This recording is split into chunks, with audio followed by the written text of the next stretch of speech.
السلام علیکم۔ میں اپنے یوٹیوب چینل اردو سیکھیے نورین کے ساتھ میں آپ سب کو خوش آمدید کہتی ہوں۔ آج ہم جماعت النحم کا سبق قدر ایاز پڑھیں گے۔ قدر ایاز کے مصنف کرنل محمد خان ہیں۔ قدر کہتے ہیں بیٹا عزت و احترام، اور ایاز کہتے ہیں سلطان محمود غزنوی کے غلام یا ان کا جو چہیتا غلام تھا۔ تو قدر ایاز بیٹا قواعد کی روح سے مرکب اضافی ہے۔ کرنل محمد خان اسم معرفہ۔ تدریسی مقاصد: طلباء کو کرنل محمد خان کے واقعاتی اسلوب مزاح سے آگاہ کرنا، یعنی بیسک مقصد یہ ہے کہ وہ جس طریقے سے واقعات کو بہترین انداز سے، بڑے مزاحیہ انداز سے بیان کرتے ہیں، اس کے بارے میں طلباء کو آگاہ کرنا، یعنی دیہاتیوں کی سادگی اور ان کے خلوص سے متعارف کروانا کہ وہ کتنی سادگی کے ساتھ پیش آتے ہیں، ملتے ہیں، اور اس میں کوئی تصنع اور کوئی بناوٹ نہیں ہوتی، اور وہ بڑے وسیع دل کے مالک ہوتے ہیں، اور جب بھی ان کے پاس چلے جائیں وہ بہت عزت اور بہت احترام کے ساتھ خوش آمدید کہتے ہیں، اور جو کچھ ان کے پاس ہوتا ہے وہ خاطر تواضع میں کوئی کمی نہیں آنے دیتے۔ اور طلباء کو یہ بتانا کہ انسان کی قدر و قیمت اس کے خلوص، محبت اور اصلیت پر منحصر ہے، اس میں دکھاوے اور روپے پیسے کی ضرورت نہیں ہوتی۔ قدر و قیمت انسان کے خلوص سے، محنت سے، عزت اور احترام سے ہوتی ہے۔ روپے پیسے سے حاصل کی جانے والی عزت جو ہے وہ وقتی اور عارضی ہوتی ہے، اور کچھ عرصے کے بعد ہی لوگ اسے بھول جاتے ہیں، لیکن اگر آپ خلوص سے ملیں گے، سادگی سے ملیں گے اور محبت اور احترام سے پیش آئیں گے تو لوگ مدتوں یاد رکھتے ہیں۔ کرنیلوں کو رہائش کے خاصے عمدہ سی کلاس بنگلے ملتے ہیں۔ مجھے خوش قسمتی سے ایک ایسا بنگلہ مل گیا جو اپنی کلاس میں بھی انتخاب تھا، یعنی مجھے کرنیلوں میں وہ امتیاز حاصل نہ تھا جو میرے بنگلوں میں تھا۔ بوڑھے بیروں سے روایت تھی کہ ولسن صاحب کا یہ لاشریک بنگلہ ولسن صاحب نے خاص طور پر اپنے لیے بنوایا تھا۔ یہاں پر مصنف بتا رہے ہیں کہ کرنیلوں کو رہائش کے لیے، رہنے کے لیے بہت عمدہ خوبصورت بنگلے ملتے ہیں، اور یہ میری خوش نصیبی تھی، خوش بختی تھی کہ مجھے بھی بہت خوبصورت، بہت پیارا اور حسین بنگلہ ملا جو اپنی کلاس میں بھی انتخاب تھا، یعنی منتخب کیا گیا تھا، اور جتنے بھی وہاں پر بنگلے تھے ان سب بنگلوں میں وہ کافی نمایاں تھا اور بہت خوبصورت تھا۔ یعنی مجھے کرنیلوں میں وہ امتیاز حاصل نہ تھا جو میرے بنگلوں میں تھا۔ تو کرنیلوں میں تو شاید مجھے اتنا اعزاز اور عزت نہ ملی ہو جتنی کہ میرے بنگلے کو ان کے بنگلوں میں نمایاں مقام حاصل تھا، جتنی عزت اور جتنی قدر میرے بنگلے کی جاتی تھی، لوگ جتنی پسندیدگی سے اسے دیکھتے تھے وہ شاید ہی کسی اور بنگلے کو دیکھتے ہوں۔ تو میرے بنگلے کو باقی بنگلوں میں خاص مقام حاصل تھا، لوگ اسے پسندیدگی کی نگاہ سے دیکھتے تھے۔ بوڑھے بیروں سے روایت تھی کہ ولسن صاحب کا یہ لاشریک بنگلہ، لاشریک یعنی اس کا کوئی شریک نہ تھا، اس جیسا کوئی اور بنگلہ وہاں پر موجود نہ تھا، اور وہ کہتے ہیں کہ ولسن صاحب نے یہ بنگلہ خاص طور پر اپنی رہائش کے لیے، اپنے رہنے کے لیے بنوایا تھا، اور یہ بنگلہ انہوں نے بڑی محبت سے بنایا تھا۔ یہ بنگلہ کم و بیش 2 ایکڑ خطۂ زمین میں واقع ہے، اور یعنی قسام ازل نے ہی اسے خاصا شاہانہ طول و عرض بخشا تھا۔ عمارت کے سامنے وسیع چمن تھا جس کے حاشیے پر مہندی کی گہری سنہری باڑ کے سر پر نیزوں اونچے سرو و سفیدے کے پیڑ لہلہاتے تھے۔ چمن میں جا بجا سرخ و سفید گلاب کے پودے تھے۔ یہاں پر مصنف بتا رہے ہیں کہ یہ بنگلہ جو ہے کم و بیش یعنی کم از کم 2 ایکڑ خطۂ زمین پر واقع تھا، آباد تھا، اور اللہ تعالیٰ نے اسے خصوصی طور پر خوبصورتی بخشی تھی اور شاہانہ لمبائی و چوڑائی بخشی۔ طول و عرض ایسا تھا کہ انسان دیکھ کر دنگ رہ جاتا تھا۔ اس کا ایک ایک کونا بہت خوبصورت تھا۔ عمارت کے سامنے وسیع چمن تھا، یعنی ایک بہت بڑا کشادہ باغ تھا جس کے حاشیے پر مہندی کی گہری باڑ تھی۔ تو مہندی کے پودے کی مدد سے اس کے آس پاس باڑ لگائی گئی تھی، رکاوٹ لگائی گئی تھی، تاکہ اس باغ کو آسانی کے ساتھ خراب نہ کیا جا سکے، کوئی تیزی سے آ کر اس کی گھاس کو، اس کی خوبصورتی کو اپنے پیروں تلے رون نہ لے، تو اس کی باڑ جو ہے بڑی خوبصورتی سے مہندی کے پودے سے لگائی گئی تھی، اور باڑ کے سر پر نیزوں اونچے سرو اور سفیدے کے پیڑ تھے، سرو کے لمبے لمبے درخت جو ہیں، اور اس کے ساتھ ساتھ سفیدے کے پیڑ ہوا میں لہلہاتے تھے اور اپنی خوبصورتی کی بہار دکھاتے تھے۔ اور چمن میں جہاں بھی دیکھیں سرخ و سفید گلاب کے پھول اور پودے دکھائی دیتے تھے، ہر طرف کیاریوں میں پھول ہی پھول کھلے ہوئے تھے، لیکن زیادہ تر سرخ اور سفید گلاب کے پھول تھے جو اپنی بہار دکھا رہے تھے، اور گملوں میں، کیاریوں میں ہر طرف لگتا تھا کہ ایک سرخ رنگ کی بہار ہے جو تمام باغ پر اپنی خوبصورتی عیاں کر رہی ہے، ظاہر کر رہی ہے، اور کیاریوں میں بھی، پودوں میں بھی، اور گملوں میں بھی، ہر جگہ پر وہ پھول دیکھ کر لگتا تھا کہ وہ پوری فضا گلاب کے پھولوں سے مہک رہی ہے اور انتہائی خوبصورت منظر پیش کرتی تھی۔ اور جب ہوا چلتی تھی تو ان پھولوں کی خوبصورتی کی وجہ سے ایک تو موسم خوبصورت دکھائی دیتا تھا، اور دوسرا اس کی خوشبو ہوا میں رچ بس جاتی تھی، اور ہر طرف سے گلاب، موتیے، چنبیلی اور دن کا راجا، رات کی رانی اور دیگر پھولوں کی خوشبوئیں آ رہی ہوتی تھیں، اور یہ منظر اتنا دل فریب ہوتا تھا کہ انسان اس میں کھو کر رہ جاتا تھا۔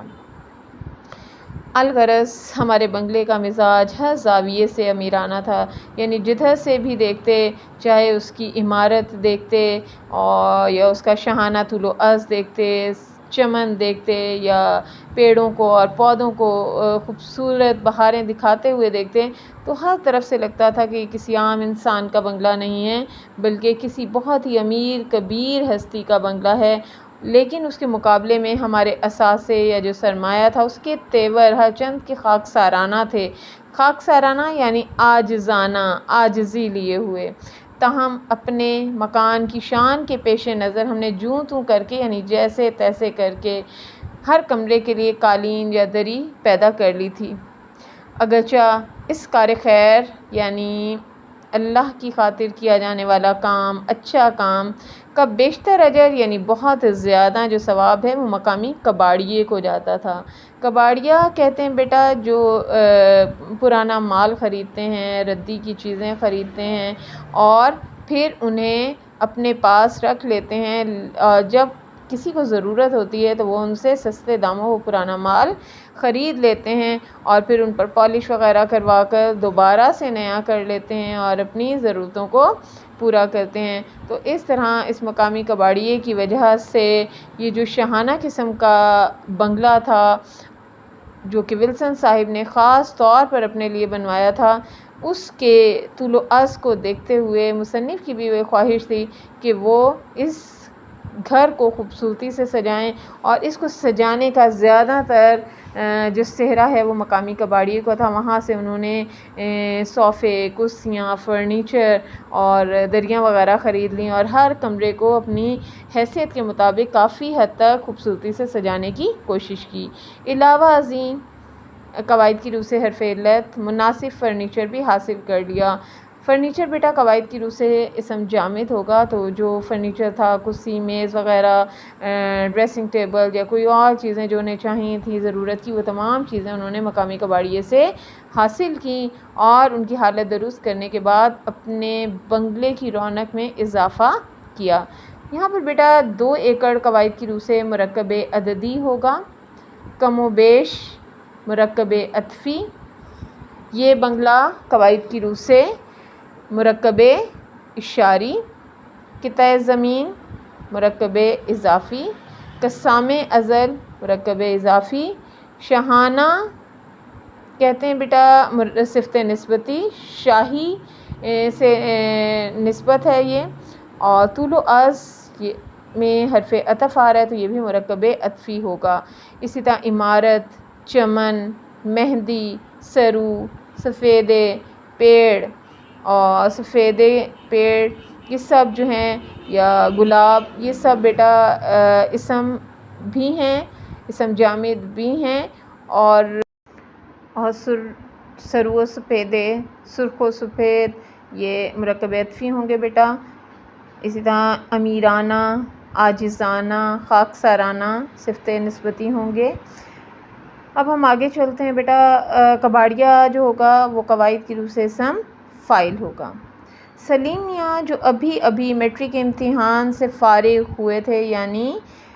ابھی انہوں نے میٹرک کا امتحان دیا تھا اور اس کے بعد آپ فراغت کا وقت گزار رہے تھے، آزادی کی زندگی گزار رہے تھے، اور دوسرے کرنیل زادوں یعنی کرنلوں کے بیٹوں کے ساتھ کی طرح ان کے ہمراہ بے فکری سے بیڈمنٹن کھیلتے اور سر شام ہی دوستوں کے ساتھ ٹیلی ویژن کے سامنے جم جاتے۔ تو جیسے دوسرے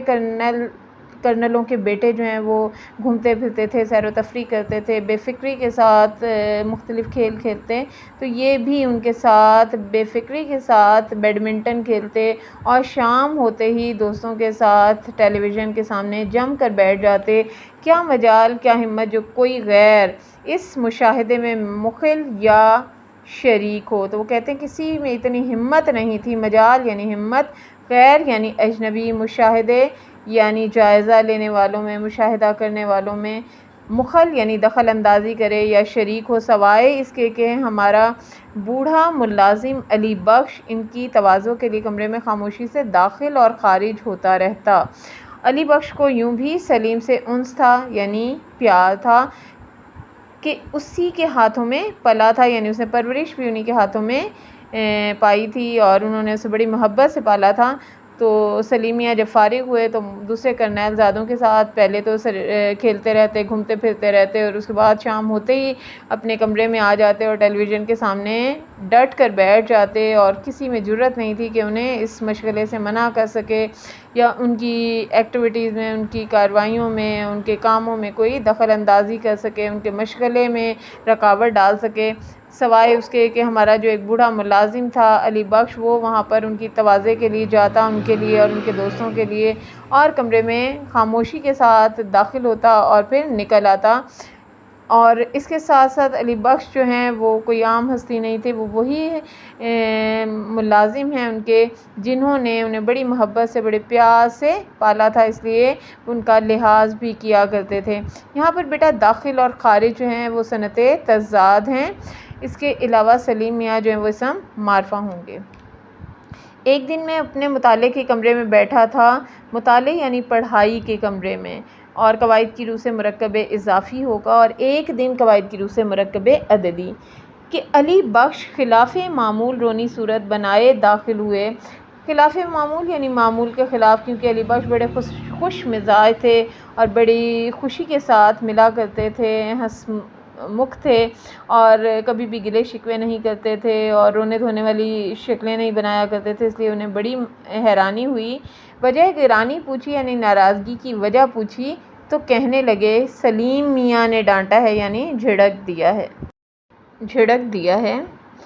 کہتے ہیں بدتمیز ہو، گنوار ہو، دیہاتی ہو۔ بدتمیز یعنی تمہیں کوئی تمیز نہیں ہے اور تم دیہاتی ہو اور تم بالکل کوئی طریقہ سلیقہ نہیں جانتے۔ میں نے ان ارشادات کی شان نزول پوچھی، یعنی نازل ہونے کی وجہ پوچھی کہ انہوں نے یہ الفاظ کیوں استعمال کیے، انہوں نے ایسا کیوں کہا۔ تو بولا کل سلیم میاں کی غیر حاضری میں، یعنی ان کی غیر موجودگی میں، ان کے ایک دوست امجد صاحب آئے اور باہر برآمدے میں آرام کرسی پر بیٹھ گئے۔ آرام کرسی بیٹا قواعد کی روح سے مرکب توصیفی، امجد صاحب اسم معرفہ ہوں گے۔ کل قواعد کی روح سے اسم ظرف زماں، میں نے ان کے کہنے پر انہیں ٹھنڈے پانی کا گلاس پیش کیا۔ ٹھنڈا پانی بیٹا قواعد کی روح سے مرکب توصیفی، گلاس اسم نکرہ۔ کافی دیر سلیم صاحب کا انتظار کرتے رہے، یعنی ان کے منتظر رہے، لیکن آخر مایوس ہو کر چل دیے۔ مایوس یعنی نا امید، کیونکہ جب کافی دیر وہ انتظار کرتے رہے اور سلیم میاں نہ آئے تو انہیں بے چینی ہونے لگی اور وہ مایوس ہو گئے کہ پتہ نہیں ان سے ملاقات ہو سکے گی یا نہیں، تو وہ بددل ہونے کے بعد، مایوس ہونے کے بعد چل پڑے۔ بعد میں سلیم صاحب کو بتایا تو مجھ پر برس پڑے، یعنی ناراض ہو گئے، کہنے لگے انہیں گول کمرے میں صوفے پر کیوں نہ بٹھایا۔ گول کمرے یعنی ڈرائنگ روم میں، کمرے میں یعنی ڈرائنگ روم میں کیوں نہ بٹھایا، صوفے پر کیوں نہ بٹھایا، انہیں عزت اور احترام سے ڈرائنگ روم میں کیوں نہ لے کر گئے اور ریفریجریٹر سے نکال کر کوکا کولا کیوں نہ پیش کی۔ کوکا کولا بیٹا اس سے معرفہ ہوگا۔ اور انہوں نے کہا کہ تم نے ان کی خاطر تواضع کیوں نہیں کی، سادہ پانی کے گلاس پہ کیوں ٹرکا دیا، اور ان کی عزت افزائی کے لیے فریج سے ٹھنڈی بوتل لے کر آتے، انہیں ڈرائنگ روم میں عزت سے بٹھاتے تو وہ بھی خوش ہو جاتے اور سمجھتے کہ ہم کتنے مہمان نواز ہیں۔ اب امجد سمجھے گا کہ ان لوگوں کو تواضع کا سلیقہ نہیں، انہیں خاطر تواضع کرنی نہیں آتی، دیہاتی ہیں، جنگلی ہیں، اور پھر جو منہ میں آیا کہہ دیا۔ تو وہ یہ سوچے گا کہ ہم گنوار ہیں، دیہاتی، ہمیں تواضع کرنے کا سلیقہ نہیں آتا، اور اس وجہ سے وہ بہت شرمندہ ہوئے اور ناراض ہو گئے۔ امید کرتی ہوں میری چھوٹی سی کاوش آپ سب کو پسند آئی ہوگی۔ اس طرح پڑھا کر ہم اپنے طلباء و طالبات کے لیے آسانیاں فراہم کر سکتے ہیں اور انہیں سبق کے اہم نکات بآسانی یاد کروا سکتے ہیں۔ شکریہ۔